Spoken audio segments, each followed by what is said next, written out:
राजा परीक्षित के मन में संदेह हुआ कि प्रभु रास रचा रहे हैं। अरे प्रभु को तो उस कंस का वध करना है, लेकिन भगवान को इन गोपियों के मध्य में खोए हुए हैं। तो सुखदेव जी महाराज कहते हैं, राजा परीक्षित, भगवान ने उन्हें आशीर्वाद दिया था, इसलिए आज उनकी इच्छाओं को पूरा करने के लिए भगवान आज यहाँ पर रास रचाते हैं। सुखदेव जी महाराज कहते हैं, राजा परीक्षित, एक दिन नारद जी महाराज की मन में चिंता हुई। कंस के पास पहुंचे, कंस से कहा, अरे कंस क्या कर रहे हैं? तुम्हारा जो शत्रु है उस नंद के यहाँ खेल रहा है और तुम उसे छोड़ देते हो। कंस कहता है, महाराज क्या बताएं, हमने इतने दूत भेजते तो सब जिंदा है, लेकिन सब वहां से मरे मराए लौट के आते हैं। हमने इतने दैत्य भेजे,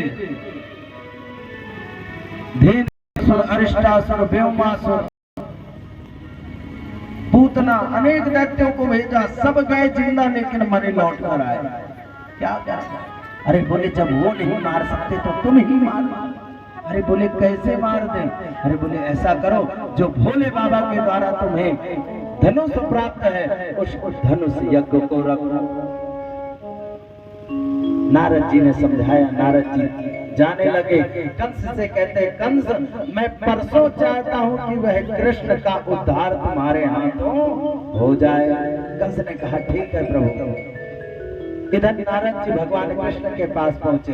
भगवान जो है गौएं चरा कर आ रहे थे।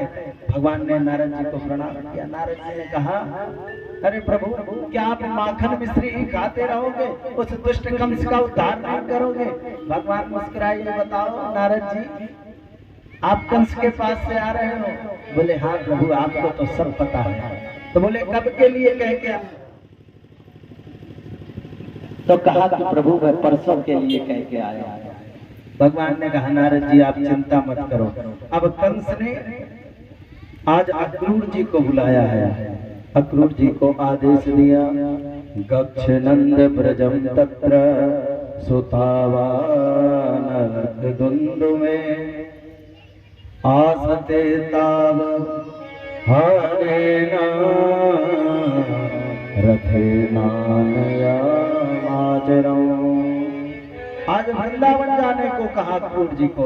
अक्रूर जी ने समझाया, क्या कारण है वृंदावन जाना? तो कहा, कृष्ण बलराम को लिया कर लाओ ताकि उन दोनों को मैं मार दूं। कहता है, नहीं, आप उन्हें मत मारो, वो स्वयं परमात्मा है। कंस ने कहा, ज्यादा बातें करोगे तो तुम्हारा वध पहले कर देंगे। अक्रूर जी ने मन में विचार किया कि इस दुष्ट के हाथों मरने से अच्छा है भगवान के दर्शन करते हुए शरीर का त्याग करें। आज अक्रूर जी महाराज जाते हैं। आज अक्रूर जी महाराज जब मथुरा से वृंदावन जाते हैं तो पूरा दिन का समय लग गया। सुबह निकले, शाम को पहुंचे, और वृंदावन से मथुरा की दूरी केवल 10 किलोमीटर है। जो गए होंगे उन्हें पता होगा, 10 किलोमीटर की दूरी है मथुरा से वृंदावन की। लेकिन अक्रूर जी महाराज जैसे ही वृंदावन की सीमा में पहुंचे तो अपने रथ से अश्वों को छोड़ दिया और पैदल ही कृष्ण के दर्शन को चल दिया। मेरे कन्हैया गोधूली बेला में आज गौएं चरा कर आ रहे थे। भगवान के मुखार बिंदों पर ब्रज की रज लगी थी। भगवान बड़े सुंदर दिख रहे थे। आज अक्रूर जी आकर भगवान के चरणों को प्रणाम करने लगे। भगवान कृष्ण और बलराम ने आज अक्रूर जी को प्रणाम किया।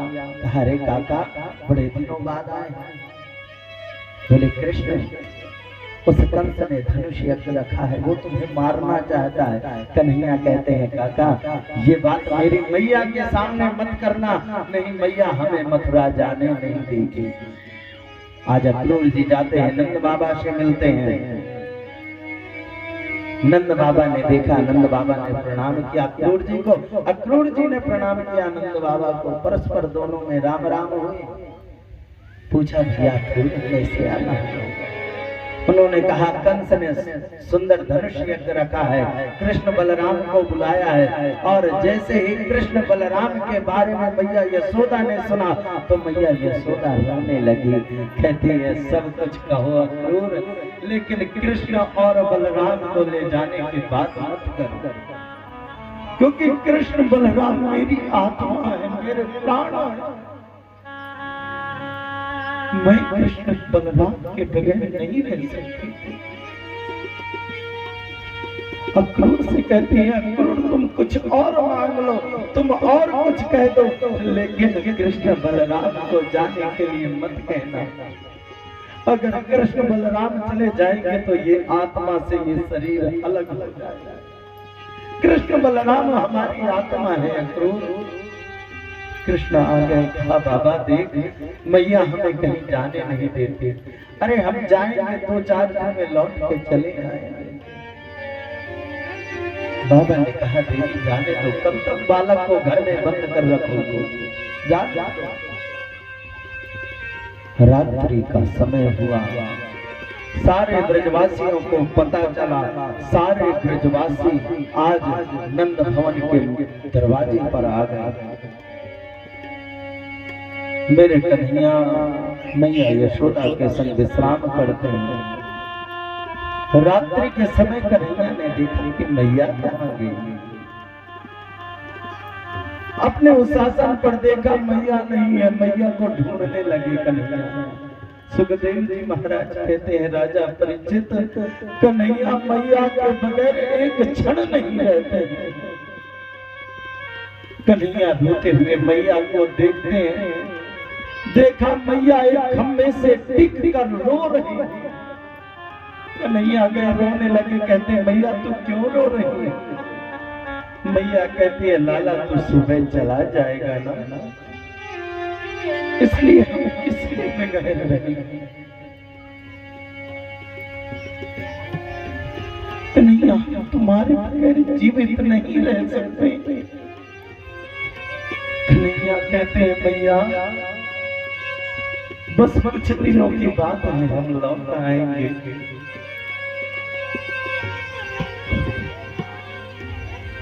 मैया को समझाया, जैसे ही द्वार खोला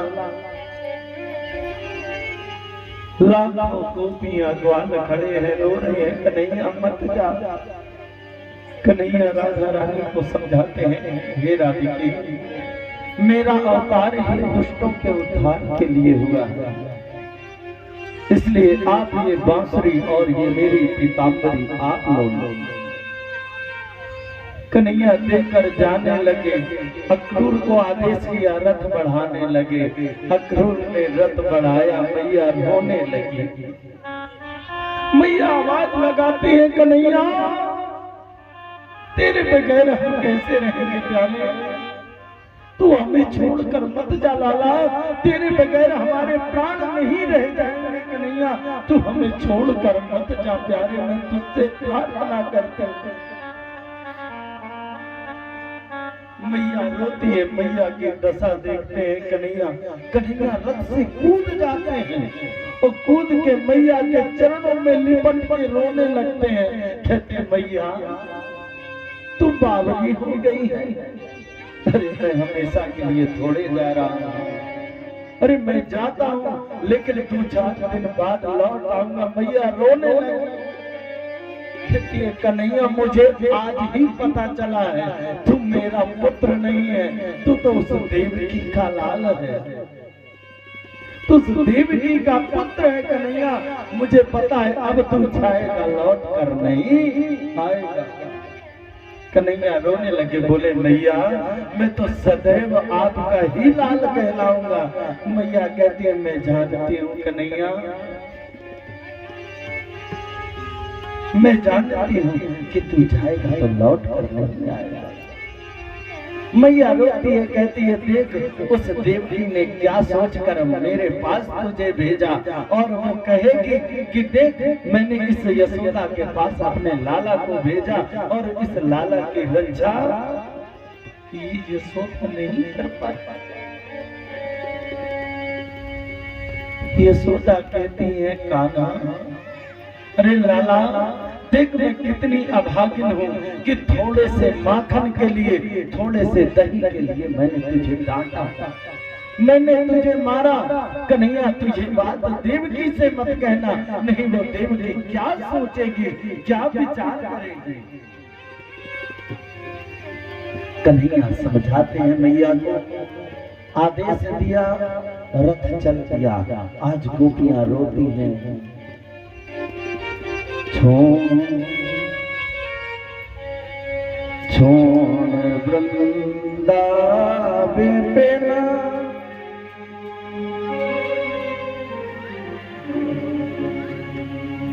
श्याम मथुरा चले, श्याम मथुरा चले, श्याम मथुरा चले, श्याम मथुरा चले। छोड़ वृंदावन कुंज रमुना बोले श्याम मथुरा चले, श्याम मथुरा चले, श्याम मथुरा चले, श्याम मथुरा चले। आज रोते हैं सब। माय सोदा पिता व्याकुल माय सोदा पिता व्याकुल सागरों में हमारे कन्हैया चले,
भगवान को तब तक देखती रही जब तक भगवान के रथ की ध्वजा देखती रही।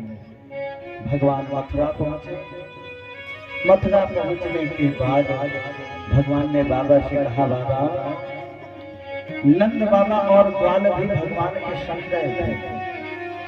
बाबा से कहा, बाबा हम मथुरा घूमना चाहते हैं। बाबा ठीक है, लेकिन यहाँ पर कुछ उत्पात मत करना।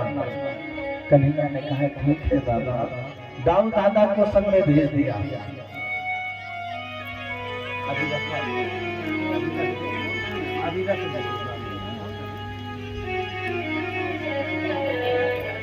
भगवान आज जैसे ही भगवान जाते हैं ग्वालों के संग, तो ग्वाल कहते हैं अरे लाला देख हमें क्या पता था तेरे मामा के यहाँ हमारा इतना स्वागत होगा, और हम एक फटे लत्ता पहने हैं, हमारी तो इज्जत ही खराब हो जाएगी। भगवान ने कहा क्या करें? बोले हमें वस्त्र दिलवा दो। तो आज भगवान जो है आज ग्वालों को लेकर जमुना मैया के तट पर गए। एक धोबी कंस के यहाँ के कपड़े धुल रहा था। भगवान गए, कहा मामा जी राधे राधे प्रणाम। धोबी ने कहा अरे कौन हो तुम? भगवान ने कहा मैं तुम्हारा भांजा। बोले कौन है भांजा? अरे बोले वही कृष्ण। अरे बोले तू कृष्ण जो हमारे राजा को मारना चाहता है? राजा को बाद में मारेंगे, पहले मैं ही तुझे मार देता हूँ। आज वह धोबी एक छड़ी लिया और भगवान को मारने को दौड़ा, और जैसे ही मारने को दौड़ा एक छोटा सा ग्वाल कन्हैया के संग खड़ा था। कहता कन्हैया दिखाई दे से अपने पूतना वाले हाथ। भगवान ने एक मुष्टिका का प्रहार किया, धोबिका गोविंदाय नमो नमः होगा। बोले वृंदावन बिहारी लाल। धोबी का उद्धार कर दिया। ग्वालों से कहा अपने मन के मुताबिक कपड़े पहन लो।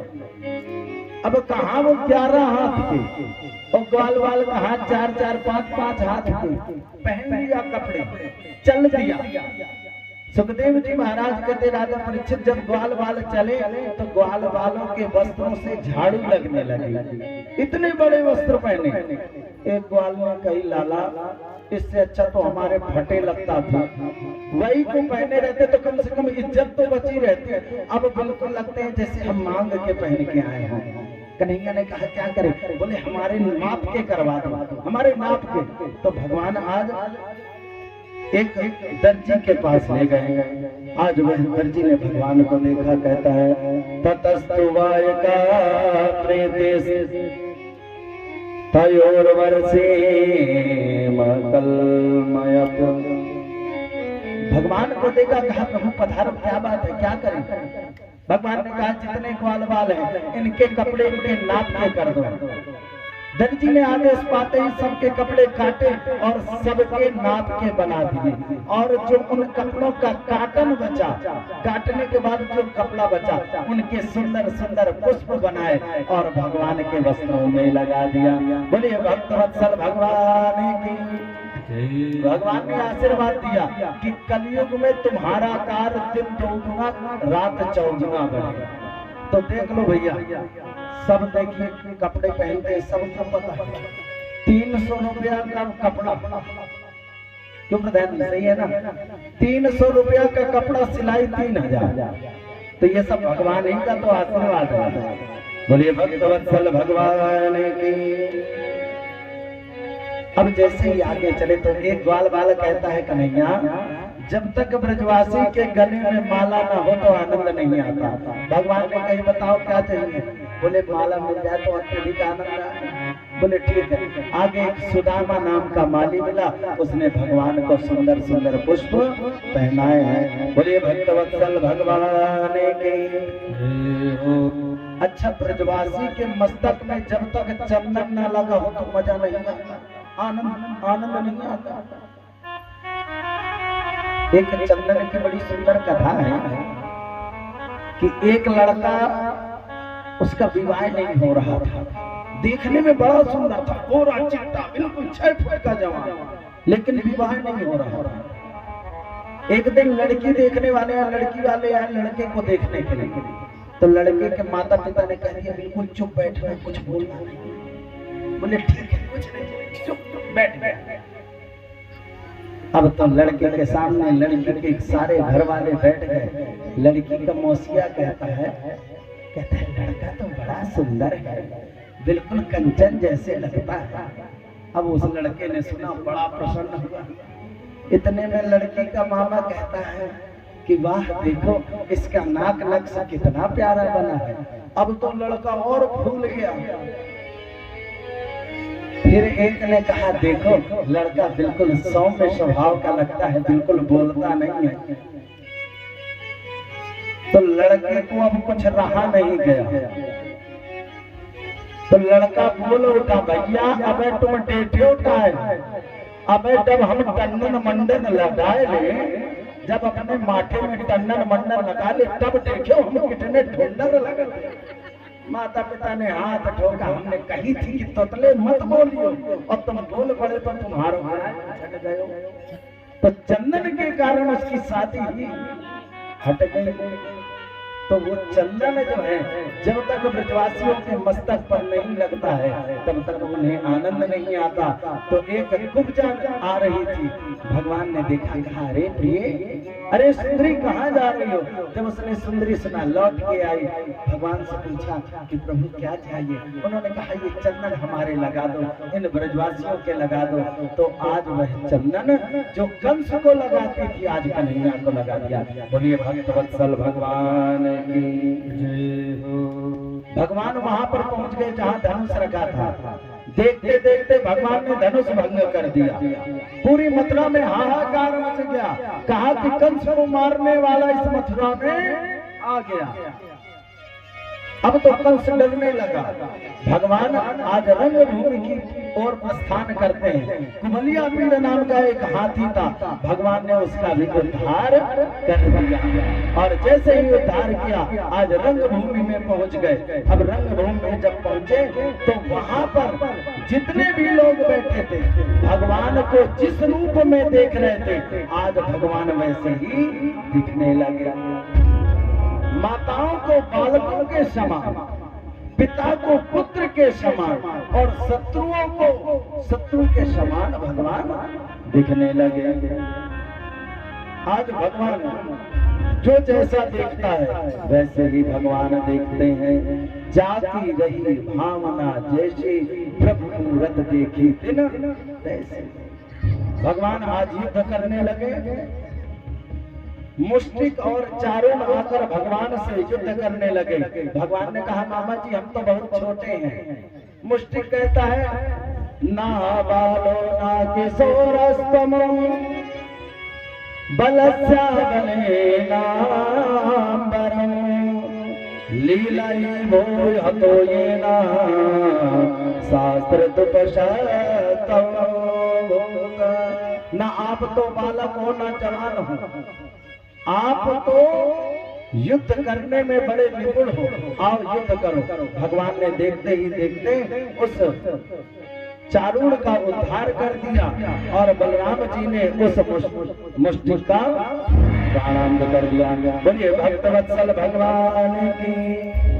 आज जितने भी कंस के सहायक थे, भगवान से लड़ने आ गए। भगवान ने सबको अपने धाम भेज दिया।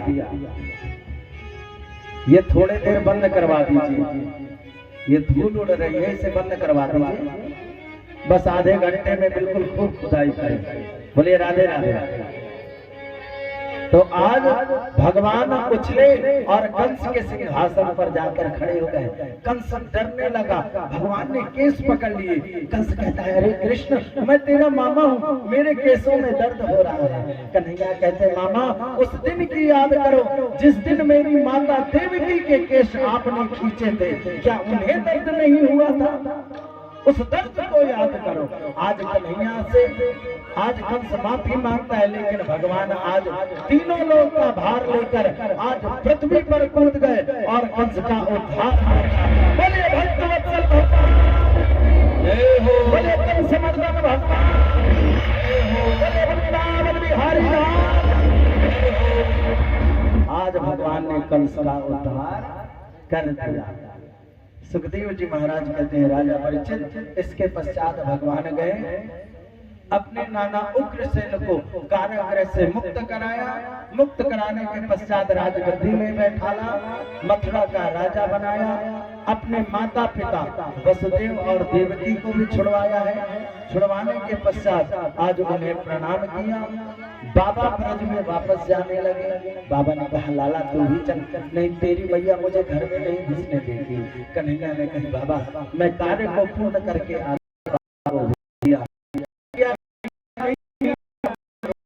कहती है, बाबा आपको कन्हैया को लेकर आना चाहिए था, आपने ये गलत किया। आपको बगैर कन्हैया के यहाँ नहीं आना चाहिए। सुखदेव जी महाराज कहते हैं, राजा परीक्षित भगवान का सुंदर यज्ञोपवीत संस्कार हुआ। सुदामा जी से मित्रता हुई और भगवान जब पुनः लौट के मथुरा में आए तो एक दिन मैया ने उन्हें माखन मिश्री दिया। कन्हैया रोने लगे। कहते हैं, मैया मुझे ये नहीं खाना है। मैया दौड़ी दौड़ी गई उद्धव बाबा के पास। वसुदेव जी आए, उद्धव से कहा, उद्धव देखो तुम्हारा मित्र क्यों रोता है। उद्धव ने कहा, कन्हैया क्या बात है, आप क्यों रोते हो? कन्हैया ने कहा, उद्धव मोहे ब्रज विश्वास नाही। उद्धव मुझे ये ब्रज नहीं भूलता है। उन गोपियों का प्रेम, उस मैया यशोदा का दुलार, उस बाबा का वह हृदय मुझे नहीं भूलता है। मैं उनके बगैर नहीं रह सकता। कन्हैया कहते हैं, उद्धव तुम जाओ ब्रजवासियों को समझाओ। और उनके दर्शन करके आओ। कन्हैया कहते हैं उद्धव तुम गोपियों से जाकर मेरा संदेशा कह देना। उद्धव मैया को सुनियो तेरो लाला दुख पावे, मैया को सुनियो उद्धव मैया को सुनियो। कन्हैया कहते कौन मुख धोवे ताते जल अचरा पोंछ सवारे। कन्हैया कहते माखन रोटी का नाम न जाऊं, माखन रोटी का नाम न जाऊं, अरे कनुआ कौना पुकारे, मैया को सुनियो मैया को सुनियो तेरो लाला दुख पावे, मैया को सुनियो आज उद्धव जी महाराज वृंदावन जाते हैं, ग्वालों से मिलते हैं, ग्वालों के पश्चात मैया यशोदा से मिलते हैं। आज जितनी भी ज्ञान की सीढ़ियां थी उद्धव की एक एक करके टूट गए। अंत में गोपियों के पास जाते हैं, गोपियों के दर्शन करते हैं। एक गोपी कहती है कि आज कन्हैया मेरे स्वप्न में आए थे, कन्हैया ने मेरी मटकी को तोड़ दिया। दूसरी गोपी कहती है अरे गोपी मेरे भी स्वप्न में कन्हैया आया था, कन्हैया ने मेरी जीभ खींच लिया था तो मेरी मटकी गिर गई। गोपियां कहती है क्यों राधा रानी तुम्हें क्या कृष्ण के दर्शन नहीं होते? राधा रानी रोने लगी, कहती है कि जब से कन्हैया इस वृंदावन को छोड़ के गया है तब से ये बैरन निद्रा भी हमें छोड़कर चली गई है, इसलिए हमें कृष्ण के दर्शन नहीं होते। आज उद्धव ने जब सुना तो आज दौड़ कर गए, आज राधा रानी के चरणों में गिर पड़े, आज क्षमा मांगी, कन्हैया का संदेश कहा। आज गोपियों के चरण की रज को मस्तक में धारण करके उद्धव जी महाराज आज मथुरा चले गए। उद्धव सुधव है चलो सुन गोपिन के बोल, ओ ज्ञान बजाए तुम दोने, ओ प्रेम बजायो ढोल। सुखदेव जी महाराज कहते हैं राजा परीक्षित आज ज्ञानी ज्ञानवान पुरुष आज उन गोपियों के प्रेम के सामने हार गया, क्योंकि इस जगत में अगर किसी चीज को जीतना है, किसी वस्तु को जीतना है तो प्रेम से जीता जा सकता है, धन से नहीं जीता जा सकता। आज उद्धव गए, कन्हैया से कहा कन्हैया तू बड़ा निष्ठुर है। कन्हैया ने कहा क्या बात हो गई? अरे बोले गोपियां कितना प्रेम करती हैं। कन्हैया ने कहा नेत्र बंद करो। जैसे ही उद्धव ने नेत्र बंद किए तो आज कन्हैया के चारों ओर ब्रज की गोपी ग्वाल मैया यशोदा नंद बाबा सभी प्रकट हो गए। बोले भक्त वत्सल भगवान की। इसके पश्चात सुखदेव जी महाराज कहते हैं राजा परीक्षित जब कंस का वध हो गया तो उसकी दो पत्नियां थी अस्ति और प्राप्ति।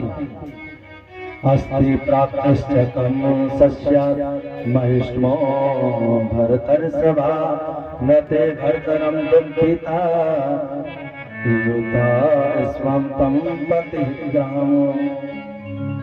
वह अपने पति के यहाँ से चली गई। जब उसका पति कंस मर गया जरासंध के पास पहुंची। जरासंध ने पूछा पुत्री क्यों रोती हो? बोली हम क्या बताएं, उस कृष्ण ने तुम्हारे दामाद को मार दिया है। जैसे ही सुना जरासंध बड़ा क्रोधित हुआ। जरासंध 23 अक्षौहिणी सेना लेकर आ गया। 23 अक्षौहिणी सेना। एक अक्षौहिणी सेना में कितने लोग हैं ये भी देखिए। एक अक्षौहिणी सेना में 21,870 घोड़े, 21,870 हाथी और 65,610 घुड़सवार और 1,09,350 पैदल सेना, इतनी एक अक्षौहिणी सेना में है। ऐसी 23 अक्षौहिणी सेना लेकर आज भगवान की मथुरा में आक्रमण कर दिया। भगवान ने उस जरासंध को हरा दिया। दाऊद दादा मारने वाले थे, भगवान ने मना कर दिया, देखो इसे मत मारो, क्योंकि राम जन्म में हमने वन वन में खोज खोज कर दुष्टों का उद्धार किया है, लेकिन ये जरासंध है जो दुष्टों को लेकर आएगा, हम उनका उद्धार कर देंगे। आज धीरे धीरे करके 17 बार आक्रमण किया, भगवान ने हरा दिया उसे। 18वीं बार काल्यवन को भेजा, भगवान ने एक लीला रचाई। आज भगवान जो है मथुरा को छोड़कर भाग गए। भगवान का नाम रणछोड़ पड़ गया। बोलिए रणछोड़ राय भगवान की। भगवान आज रणछोड़ राय कहलाए। भगवान दौड़ते दौड़ते धौलपुर राजस्थान में एक गुफा के अंदर घुस गए। उसके अंदर मुचकुंद महात्मा सो रहे थे। उन्हें वरदान था, जो कोई तुम्हें जगाएगा, जो नेत्रों के सामने पड़ जाएगा, वो भस्म हो जाएगा। काल्यवन ने देखा, लगता है कन्हैया सो रहा है, पैरों का प्रहार कर दिया, मुचकुंद के नेत्र खुले और जैसे ही नेत्रों की ज्योति वापस आई तो वह काल्यवन का उद्धार हो गया। बोले भक्तवत्सल भगवान की। भगवान आ गए, मुचकुंद को दर्शन दिए, मुचकुंद को अपने धाम भेज दिया। सुखदेव जी महाराज कहते हैं, राजा परीक्षित, एक राजा हुए हैं रेवत, उनकी पुत्री का नाम था रेवती। आज रेवती को लेकर आए और बलराम जी के संग सुंदर विवाह कर दिया। बोलिए भक्तवत्सल भगवान की जय हो। एक कुंदनपुर नाम का राज्य है, राजा शीतस्मको नाम विदर्भाधिपतिर्महान् तस्य पंचाभवत्पुत्रा कन्यैकाचावरानना। जो राजा भीष्मक है वो कुंदनपुर के राजा है। उनकी एक पुत्री है जिसका नाम है रुक्मिणी। 5 पुत्र हैं। वह 5 भाइयों के बीच में अकेली बहन है। एक रुक्मी नाम का भाई है, उसने शिशुपाल के संग विवाह तय कर दिया, लेकिन मन ही मन कन्हैया की इतनी कथा सुना था रुक्मिणी मैया ने कि आज मन ही मन उन्हें पति मान लिया। मनो जाहिरा चौ मिलाई सोबर सहज सुंदर सावरो। मनो जाहिरा चौ मिलाई सोबर सहज सुंदर सावरो। करुणा निधान सुधान शील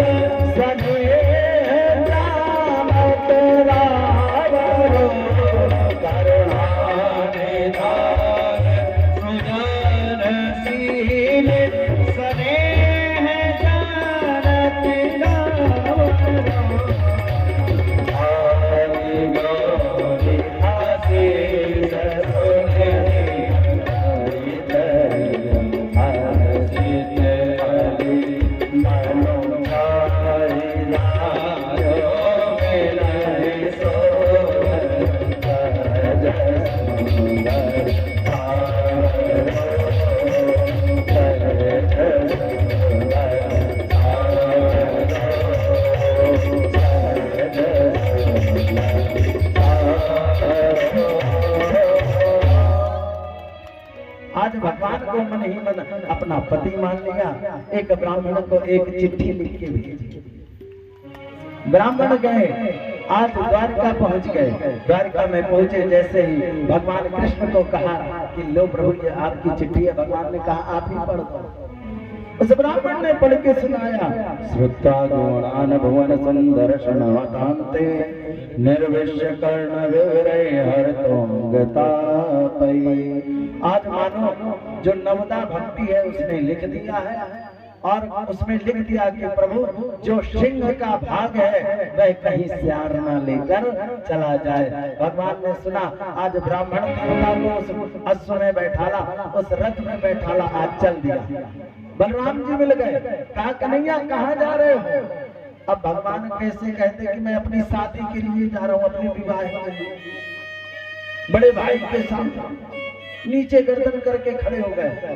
दाऊ दादा ने देखा कुंदनपुर के ब्राह्मण बैठे हैं, समझ गए, कहा अच्छा हमारा लाला बड़ा हो गया है, अब विवाह करना चाहता। ठीक है लाला तुम चल आगे आगे, हम पीछे पीछे आते हैं, किसी से लड़ियो मत। अब तो आज कन्हैया जाते हैं, माता रुक्मणी आज गौरी माता का पूजन करने आती है। जय जय गिरिवर राज सोनी, जय हरीश मुखचंद्र, जय गजवदन श्याम, जगत जनन दानी। आज माता की स्तुति की तो खसी माल मूरत मुस्काना। आज एक पुष्प गिर गया, शुभ संकेत हो गया। आज बाहर देखती है तो वह ब्राह्मण दिखते हैं, और जब ब्राह्मण को देखा तो प्रसन्न हो गई। जैसे ही उस गौरी के मंदिर से बाहर आई तो आज देखा श्याम सुंदर खड़े हैं। आज कन्हैया ने हाथ आगे बढ़ाया, आज रुक्मिणी मैया ने हाथ बढ़ाया। जैसे ही हाथ स्पर्श हुआ मानो देवताओं ने पाणी ग्रहण संस्कार करा दिया। बोले रुक्मिणी वल्लभ भगवान की जय हो। अब तो भगवान ने रथ में बैठाला, आज भगवान रथ को बढ़ाने लगे। सैनिक खड़े थे, कहते देखो ये घुंघराले बाल वाला कृष्ण है, कितना सुंदर है। एक कहता है देखो रुक्मिणी की और कृष्ण की जोड़ी बड़ी प्यारी है।